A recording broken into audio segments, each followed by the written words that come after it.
যারে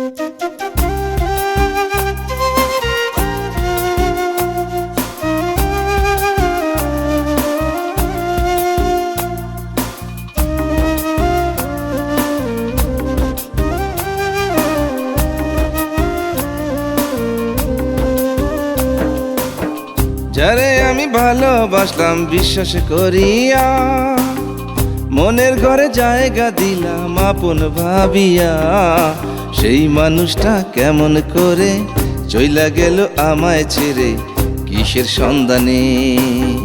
কত কষ্ট দিয়ে গেল বুকের ভিতরে, তারে ছাড়া একা একা বাঁচি কি করে।